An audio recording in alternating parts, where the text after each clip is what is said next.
నమస్కారం. ఆలోచన అమృతానికి స్వాగతం, సుస్వాగతం.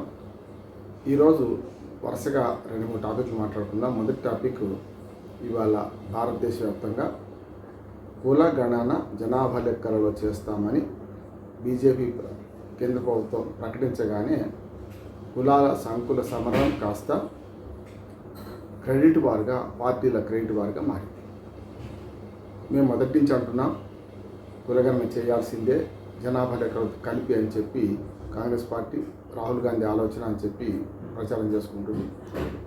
కాదు మేము నిర్ణయం తీసుకున్నాం కదా, నిర్ణయం మాదే కదా అని బీజేపీ అంటుంది. నిర్ణయం మీదైనా మా డిమాండ్ మేరకు తీసుకున్నారు కదా అనేమో కాంగ్రెస్ పార్టీ అంటుంది. ఈ మొత్తం మీద ఎపిసోడ్ అంతా కూడా కులాల సంకుల సమరంలో మరి ఈ క్రెడిట్ ఎవరికి దక్కాలి? కేంద్ర ప్రభుత్వం నిర్ణయం తీసుకున్న కేంద్ర ప్రభుత్వం ఇప్పటిదాకా డిమాండ్ చేస్తున్న కాంగ్రెస్ పార్టీదా అనే మీమాంస ఒకటి వస్తున్నది. ఈ క్రెడిట్ వార్ను కొనసాగించే క్రమంలో ఒకటి మించి ఒకటి మాట్లాడుతున్నారు. తెలంగాణ మోడల్ కావాలని చెప్పి, తెలంగాణ మోడలే సరి అయింది, అందుకనే దీన్ని ఆచరించండి, దీన్ని అనుసరించండి అని చెప్పి రేవంత్ రెడ్డి తెలంగాణ రాష్ట్ర ముఖ్యమంత్రి ఇప్పటికే ప్రకటన చేశారు. ఇది సిడబ్ల్యూసీ కూడా ఆమోదించింది. మొన్న సిడబ్ల్యూసీ సమావేశం జరుగుతుంటే మల్లికార్జున ఖర్గే అధ్యక్షతన సోనియా గాంధీ, ప్రియాంక గాంధీ, రాహుల్ గాంధీ ఉన్న సభలో సిడబ్ల్యూసీ మీటింగ్లో రేవంత్ రెడ్డి మేము ఇట్లా కులగణన చేశాం, దీన్ని అనుసరించాల్సిన అవసరం ఉందని ఏకగ్రీవంగా కాంగ్రెస్ పార్టీ అధికారంలో ఉన్న తెలంగాణ ప్రాంతం నుంచి, తెలంగాణ రాష్ట్రంలో ఏదైతే కులగణన జరిగిందో దాన్ని ఆదర్శంగా తీసుకొని ఈ మోడల్ తీసుకోండి అని చెప్పి, తెలంగాణ ప్రభుత్వ లెక్కలే సరి అని చెప్పి ఈ మోడల్ని తీసుకోమని చెప్పి సిడబ్ల్యూసీ ఒక తీర్మానం ఆమోదించింది, కేంద్ర ప్రభుత్వానికి పంపింది. రెండోది ఏంటంటే, ఇటు పక్కన బీహార్ మోడల్ కూడా ఒకటి ఉంది. బీహార్ మోడల్ ఏమో గతంలో అంటే ఒక సంవత్సరం క్రితం చేసినట్టు వాళ్ళు, అంతకంటే పై అయింది. దాన్ని సుప్రీంకోర్టు స్టే ఇచ్చింది, దాన్ని పెద్దగా పనికి రాకుండా అయిపోయింది. దాంతో కులగణన చేసి కూడా అంటే ఎటు కాకుండా పోయింది. మరి ఆ మోడల్ తీసుకుంటారా, కొత్త మోడల్ ఏర్పాటు చేస్తారా అనేది సమస్య.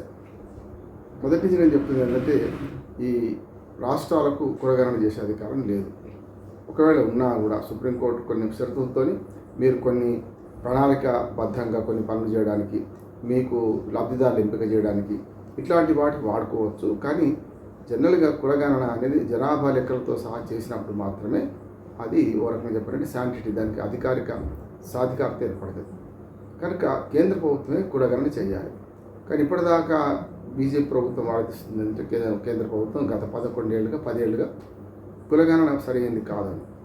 ఇప్పటిదాకా మతం కార్డు వినియోగించి బీజేపీ ఈ మతం కార్డు వినియోగించి ఇప్పటిదాకా మన మతాల మధ్య విభజన రేఖ సృష్టించి రాజకీయ లబ్ధి పొందుతుంది అనే విషయాన్ని మనకు అర్థం, అందరికీ తెలుసు. పార్టీలు కూడా, ప్రతిపక్ష పార్టీలు ఆరోపిస్తున్నాయి. మరి మీరు మతం కార్డు ఉపయోగిస్తే అంతకన్నా పెద్ద గీత మేము గీస్తాం కదా అని కులం కార్డును ఇటు కాంగ్రెస్ పార్టీ ఉపయోగిస్తుంది.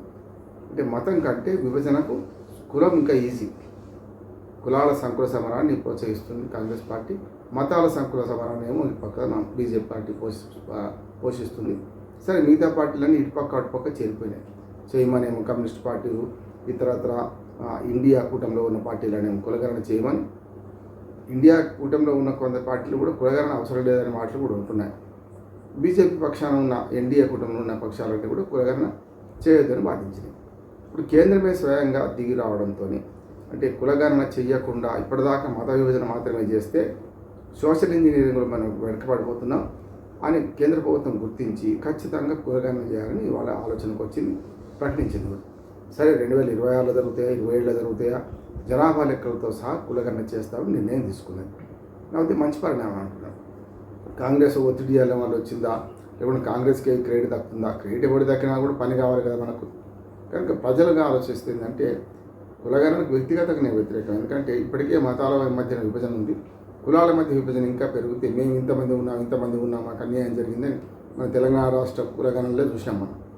అంటే వాళ్ళు డైరెక్ట్గా బహిరంగ సభలు పెట్టి సొంత పార్టీ వాళ్ళే పూర్తిగా నీచంగా మాట్లాడిన తీర్మానం మల్లల లాంటి వాళ్ళు ప్రభుత్వాన్ని విమర్శించే క్రమంలో అన్పార్లమెంటరీ వార్డ్స్ మాడిన సందర్భం చూశాను.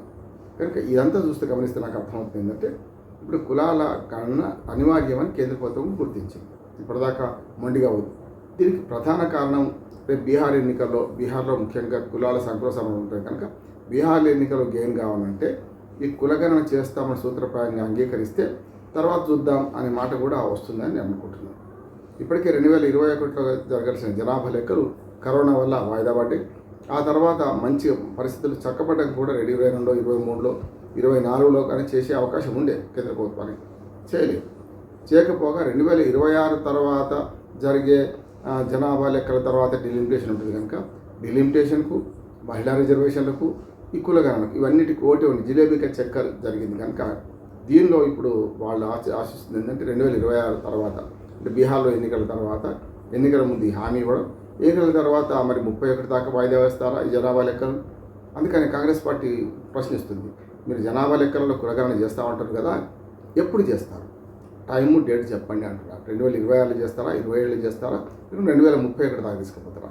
విధానపరమైన నిర్ణయం తీసుకున్నారు. సరే, మా తర్వాతనే మీరు తీసుకున్నారు, మేమేం మొదటి నుంచి పోరాడుతున్నాం.